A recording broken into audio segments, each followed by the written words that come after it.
بسم الله والصلاة والسلام على رسول الله رب اشرح لي صدري ويسر لي أمري واحلل عقدة من لساني يفقهوا قولي. Bienvenue à tous et à toutes dans ce magnifique séminaire organisé par Mama Muslima que je tiens à remercier à travers ce podcast et je tiens vraiment à la remercier pour son invitation et puis pour tous les efforts qu'elle a mis en place pour mener à bien et donner vie à ce magnifique projet qui est ce sommet, Inch'Allah, pour la famille musulmane en général. Alors, je suis Kautar, accompagnatrice vers une parentalité consciente, formatrice aux nouvelles méthodes d'apprentissage et créatrice du programme Éducation, le programme qui te permet de repérer le maximum d'erreurs qui se glissent inconsciemment dans ton éducation et qui ont un réel impact dans ton éducation et dans le comportement de tes enfants, ainsi que la formation Mind Map ici et puis la chaîne YouTube by Kautar qui s'alimente au fur et à mesure tous les jours, Inch'Allah. Ma mission principale est de créer le déclic qui permettra à chaque parent de ne plus subir son rôle de parent, mais de le vivre en pleine conscience. Comprendre que la parentalité est une mission pleinement liée à ta spiritualité et à ta relation avec ton Créateur. Comprendre finalement qu'en améliorant ton rôle de parent, tu améliores ton rôle ou ta relation avec Allah Azza wa Jal et donc tu élèves ta foi et tu alimentes ta foi. Et enfin comprendre que l'éducation est un savoir qui s'apprend. Donc, nous sommes parents, nous élevons nos enfants, mais nous avons besoin de devenir éducateurs pour les éduquer.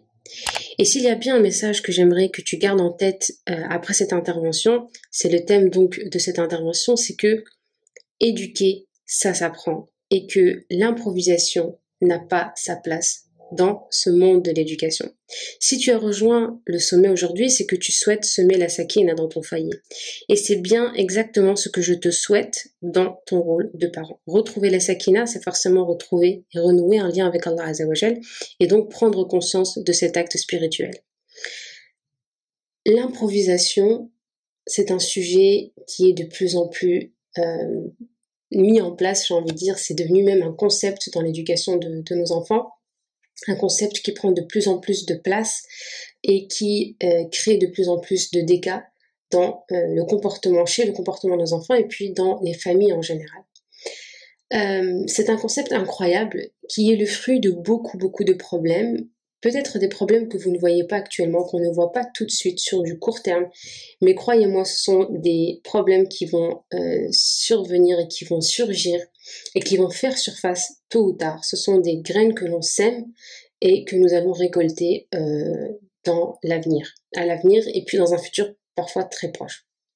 Alors, on peut dire que l'improvisation, ça passe ou ça casse, mais c'est une phrase qui est totalement à bannir dans l'éducation. On ne peut pas prendre le risque de croire à cette phrase-là, puisque nous parlons pas aujourd'hui nous parlons pas d'un projet, nous ne parlons pas d'un bien matériel, nous parlons d'un être humain qui a été une amana, qui a été déposée par Allah Azza wa Jal. Donc on peut pas prendre le risque de dire ça passe ou ça casse, puisque nous sommes responsables de cet être humain et devant Allah Azza wa Jal, il faut que ça passe, il faut pas que ça casse si on veut lui plaire et le satisfaire. Donc comment on peut comprendre qu'on est un parent qui est dans une totale improvisation dans l'éducation de ses enfants? C'est ce que j'aimerais te faire prendre conscience aujourd'hui. J'ai résumé tout ça en 4 éléments essentiels. Il y en a beaucoup d'autres, mais je vais me contenter de ces 4-là aujourd'hui.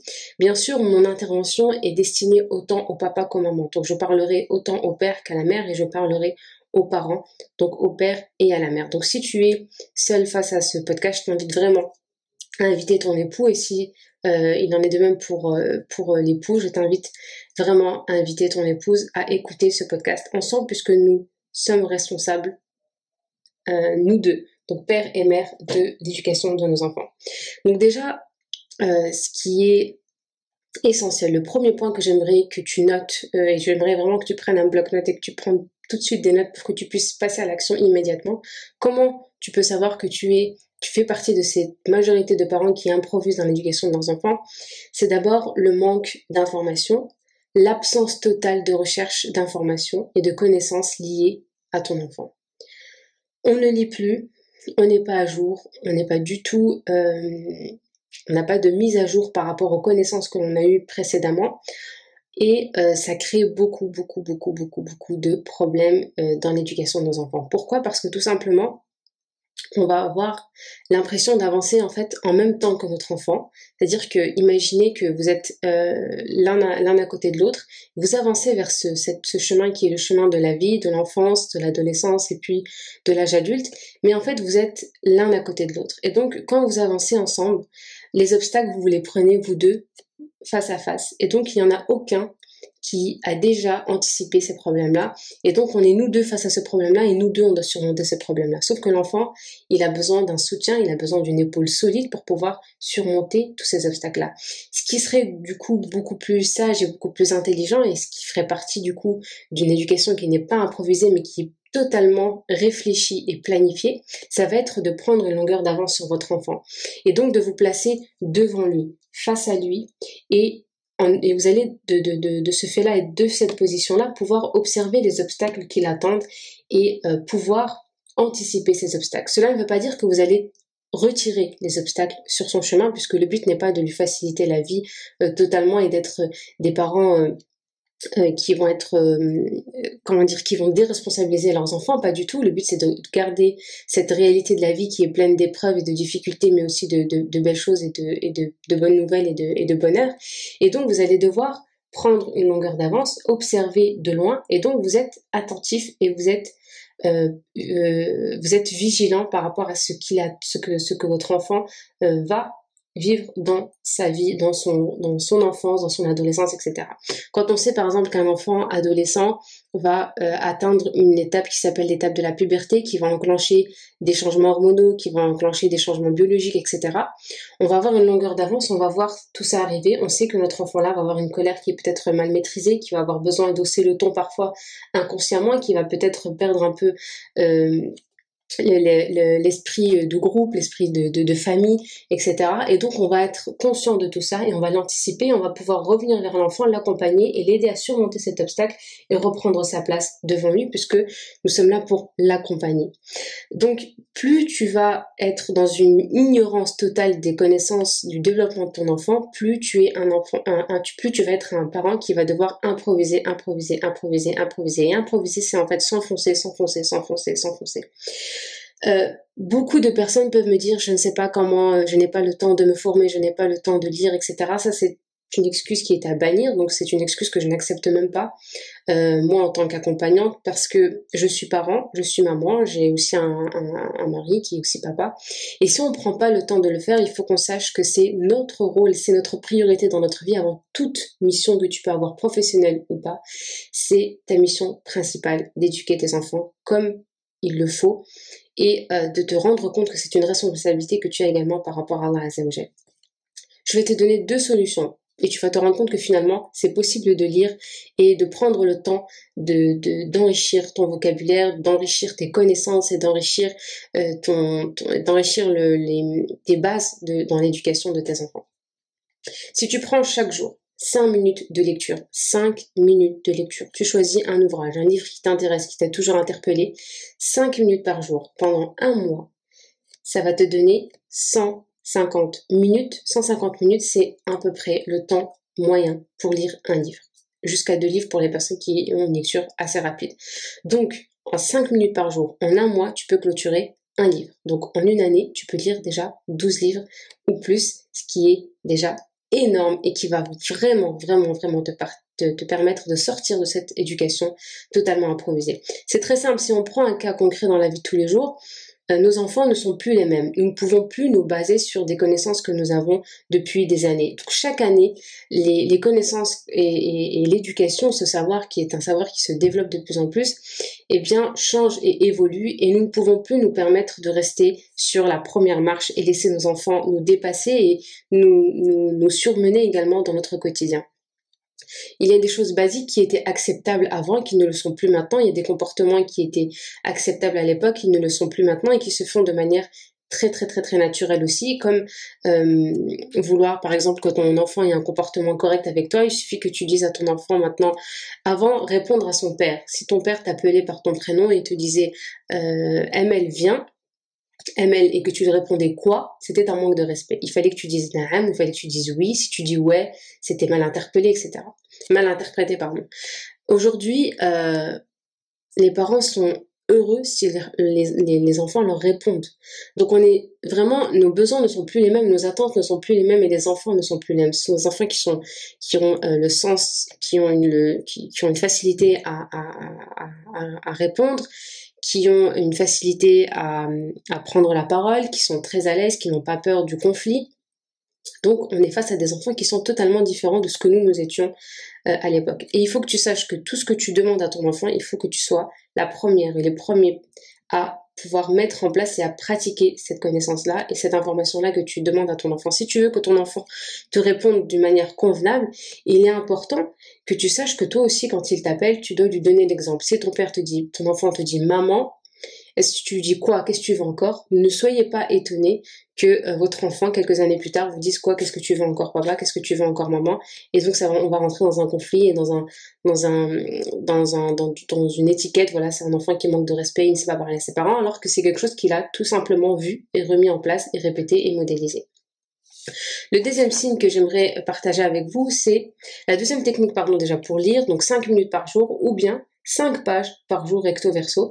Ça va vous donner à peu près 150 pages, et en général, c'est la moyenne qu'on retrouve dans les livres d'éducation. Donc, 2 techniques pour que tu puisses bannir ce signe-là et que tu fasses partie des personnes qui s'instruisent dans l'éducation de leurs enfants et dans la connaissance du développement de leurs enfants. Il est important que nous développions notre culture concernant et notre connaissance concernant l'éducation de nos enfants. Beaucoup de parents veulent une solution immédiate, mais en général, il est très difficile quand on est face à des parents qui ont un problème avec leurs enfants, de trouver une solution miracle. Et beaucoup de parents sont dérangés par cette non-réponse ou par cette absence de réponse immédiate, mais c'est une réalité. On ne peut pas vous aider à trouver une solution avec vos enfants. Ce n'est pas c'est pas un problème de recette où on va vous dire vous avez oublié la farine, remettez la farine. Non, c'est une personne qui a été construite dans un environnement et donc il est important et il est intéressant de chercher, d'étudier d'où peut provoquer, qu'est-ce qui a provoqué ce comportement, qu'est-ce qui provoque ces réactions chez votre enfant. Donc vous n'allez pas être mieux placé, vous êtes la personne la mieux placée pour anticiper ces problèmes et pour éviter ces problèmes. Donc même si vous allez vous orienter vers un éducateur, vers un spécialiste, cela va vous demander du temps et bien souvent quand on est dans une situation alarmante, quand on est face à un adolescent qui est en pleine crise, qui va cumuler les bêtises, on a envie de trouver une solution tout de suite et sauf que c'est une chose qui n'est pas possible. Et donc moi vraiment ce que j'aimerais c'est qu'on évite de tomber dans tout ça et qu'on anticipe tout ça. Donc si tu prends le temps de te renseigner et d'accompagner ton enfant quand il rencontre des difficultés, tu éviteras ces situations alarmantes d'alerte ou d'SOS où tu as besoin d'une solution concrète qui est quasi impossible dans l'étude en fait et dans la résolution de problèmes liés à l'éducation. Ce qui est important, c'est que tu te poses aussi cette question de quel est le dernier livre que j'ai lu? Quelle est la dernière connaissance que j'ai apprise sur l'éducation des enfants? Est-ce que je maîtrise est-ce que j'ai acquis une dernière formation? Est-ce que j'ai appris de nouvelles choses, etc. Ensuite, le deuxième point qui est lié à l'éducation des enfants, c'est le deuxième signe, ça serait de penser que l'éducation, elle concerne soit la mère, soit le père, et qu'elle ne concerne pas les deux. C'est-à-dire que soit le papa va déléguer cette tâche à sa femme, soit la femme va déléguer cette tâche à son mari. Ça, c'est une grosse erreur. Cela veut dire forcément qu'un des deux va devoir improviser le rôle de l'autre. Et donc, on retombe encore une fois dans l'éducation improvisée. C'est pour ça que c'est important, et j'ai voulu le dire dès le début, que je souhaite que vous deux vous écoutiez ce podcast-là, parce que vous deux, vous êtes concernés par l'éducation des enfants. Les enfants, on les fait à deux, et on les éduque à deux, et on les assume à deux. On peut comprendre que certains parents, certaines personnes dans certains contextes familiales, le quotidien fait que le père est très absent du fait du travail. Et encore une fois, à notre époque, ça s'étudie et ça se réfléchit. Il faut vraiment prendre le temps de se dire, est-ce que réellement ce travail que j'ai aujourd'hui, il ne peut pas être mis à jour? Est-ce qu'il ne peut pas être fait d'une manière différente? Est-ce que je peux pas faire... Aujourd'hui, on a bien vu qu'avec le Covid, beaucoup de métiers, beaucoup de professions ont pu être réalisées à la maison. On a pu faire beaucoup de télétravail. Très rares sont les métiers où on n'a pas pu transformer en télétravail. Donc c'est possible, on se rend compte que c'est de plus en plus possible. Donc peut-être que c'est une opportunité pour beaucoup d'entre vous de se poser la question et de se dire est-ce que finalement ça mérite pas de faire une pause dans mon projet professionnel et de me réorienter de façon à être beaucoup plus présent avec mes enfants, d'être beaucoup plus actif dans l'éducation de mes enfants. Donc prenez le temps, vous, avec votre épouse, et vous, avec votre époux, de vous dire est-ce qu'on peut pas mettre un petit temps de pause, est-ce que ce travail-là ne prend pas trop de temps sur l'éducation de nos enfants, sur la place qu'on pourrait donner dans l'éducation de nos enfants, et se dire est-ce que c'est pas un métier qui peut être retravaillé, une réorientation professionnelle, un projet qui a toujours été repoussé en famille, etc. Et se dire que voilà, on va prendre un temps de pause. Vraiment, c'est important de prendre le temps de revoir ses priorités, de se dire est-ce que vraiment ce travail-là, il ne peut pas être refait d'une autre façon ou être réorganisé de façon à ce qu'on soit beaucoup plus disponible pour nos enfants. Puisqu'il y a beaucoup de parents, il y a différents types de profils de parents, je ne vais pas rentrer dans ça, mais beaucoup de parents sont dans le profil de parents pompiers. C'est-à-dire que c'est des parents qui vont réagir et qui vont intervenir dans l'éducation de leurs enfants quand la situation est alarmante, quand la maman ou le papa va lancer, bien souvent c'est la maman qui lance l'appel d'SOS qui dit il faut que tu interviennes, là je n'arrive plus, et c'est seulement là où le papa va intervenir ou la maman va intervenir. Bien souvent c'est le papa pour pas être injuste, mais en réalité c'est une réalité. Donc il faut se dire est-ce que je suis un papa pompier, est-ce que je suis une maman pompier, est-ce que j'interviens avec mes enfants seulement quand il y a un problème, quand il faut résoudre un problème, ou est-ce que je suis là quand tout va bien aussi, quand je suis là pour les accompagner, pour les conseiller également dans leur vie de tous les jours. Le troisième signe que j'aimerais partager aussi avec vous, c'est que le comportement de nos enfants en fait fait actuellement de nos jours qu'ils n'ont plus besoin de nous. Ils n'ont plus besoin de nos connaissances. Avant, les parents étaient une source de connaissances. Aujourd'hui, tout est accessible pour les enfants. Ils ont besoin d'une information, il suffit d'aller la chercher sur Google, sur YouTube, sur les réseaux sociaux, et ils ont tout de suite réponse à leurs problèmes. Et donc, il faut être finalement une source. Pour pouvoir être une source d'information, il faut être crédible. Pour que tes enfants aient envie d'aller chercher l'information chez toi, il faut que tu sois crédible avec l'information que tu leur donnes et les actes que tu mets en place au quotidien. Il faut que ce que tu demandes à tes enfants et ce que tu donnes comme information à tes enfants soit aligné avec ton quotidien et avec tes valeurs réelles et actuelles. C'est-à-dire qu'un papa, par exemple, qui va être un papa qui fume, par exemple, et qui dit à ses enfants, le tabac c'est dangereux pour la santé, etc. Certes, c'est une information que l'enfant va comprendre et assimiler, mais vous savez très bien qu'il y a une arrière-pensée qui va lui dire pourquoi tu me dis des choses que tu ne fais pas. Et Dieu même dit dans le Coran,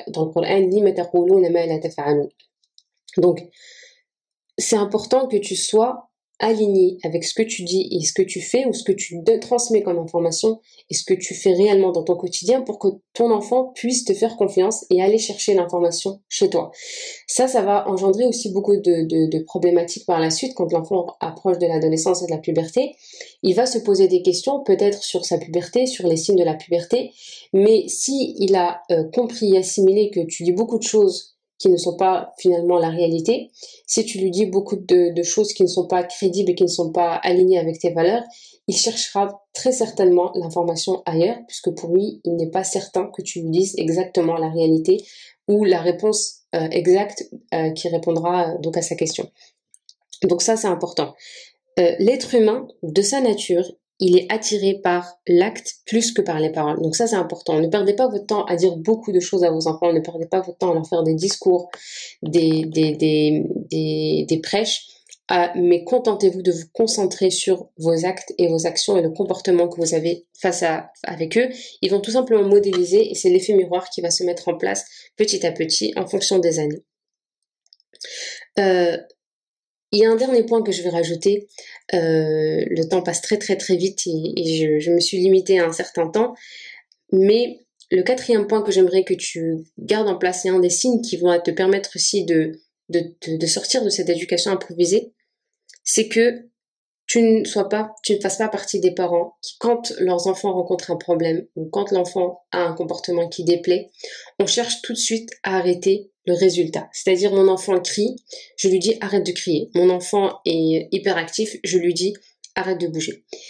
Mais je ne cherche pas à comprendre la source du problème. Qu'est-ce qui fait que mon enfant est hyperactif? Qu'est-ce qui fait que mon enfant est insolent? Qu'est-ce qui a fait que mon enfant est solitaire? Qu'est-ce qui fait que mon enfant est. Donc, un parent, moi je le repère tout de suite. Quand une maman me dit je sais pas pourquoi il crie, il n'arrête pas de crier, est-ce que tu peux m'aider? Il n'arrête pas de crier, il veut jamais ranger, il est toujours tout seul, tout ça, quand je vois que des parents me posent des questions sous cette forme-là, je comprends que c'est des parents qui sont dans l'improvisation totale puisque ils ne cherchent pas, même la question posée, elle est fausse. C'est-à-dire qu'on se dit pas, je ne comprends pas qu'est-ce qui fait qu'aujourd'hui mon enfant ne range pas. Je ne comprends pas qu'est-ce qui fait qu'aujourd'hui mon enfant aime rester seul. Et en fait, quand on va aller chercher la cause du problème, c'est là qu'on va être des parents actifs et qu'on va être conscient, dans une parentalité consciente. On va agir consciemment et on sera plus dans l'improvisation. Pour vous terminer avec un fait, il y avait une maman qui se plaignait du comportement de son enfant qui avait à peu près 9-10 ans, qui était très hyperactif. C'était très dérangeant. Ça a causé beaucoup de soucis, vous imaginez, dans le milieu scolaire, dans le milieu familial, dans l'environnement avec ses amis. Et donc, c'était devenu une problématique. Et au fur et à mesure des études, des rendez-vous, il a été tout simplement une seule cause, une seule raison qui poussait en fait cet enfant à avoir ce comportement-là, c'était son alimentation. C'était un enfant qui déjeunait avec des tartines de Nutella et un verre de jus, qui allait goûter avec des gâteaux au chocolat et un soda, et qui allait rentrer chez lui manger un petit paquet de chips et qui allait manger le soir des pâtes et de la sauce tomate et du ketchup. Et donc c'était un enfant qui était rechargé à chaque fois de sucreries qui l'excitaient et qui faisait de lui un enfant hyperactif. Aujourd'hui, cet enfant a revu, les parents de cet enfant ont revu son alimentation. Il a commencé par des tartines de fromage avec de l'eau, etc. Et aujourd'hui, c'est un enfant normal. Donc bien souvent, on va aller dans des complications, on va aller chercher et on va mettre notre enfant dans une case alors que la cause, nous sommes liés à cette cause-là, tout simplement, puisque nous sommes responsables de leur éducation, nous sommes aussi responsables de leur alimentation. Et donc, c'est ce qui fait que notre ignorance, le fait de ne pas aller chercher à savoir quel est notre rôle, quel est notre rôle réel dans l'éducation de nos enfants, est-ce que nous sommes dans une improvisation ou pas. Voilà, c'est les 4 points que je voulais vous présenter aujourd'hui. J'aurais aimé aller un peu plus loin, mais je vais me contenter de ça. J'espère que ça va vous permettre réellement de sortir de ce concept-là qui est de l'improvisation totale dans l'éducation de vos enfants et que vous passerez ce stade-là pour devenir des parents conscients. Je vous invite à suivre mon travail et ainsi qu'à l'atelier que je vous propose gratuitement qui est intitulé Les 3 erreurs insoupçonnées qui expliquent pourquoi vos enfants vous rendent dingue. Je vous laisse le lien sous cette vidéo, Inch'Allah. Je vous remercie encore une fois et je vous souhaite tout le bonheur, Inch'Allah, avec votre proche et vos familles. Profitez pleinement de ce sommet et qu'Allah vous préserve, qu'Allah nous pardonne nos erreurs et nos manquements. Wassalamu alaikum wa rahmatullahi ta'ala wa barakatuh.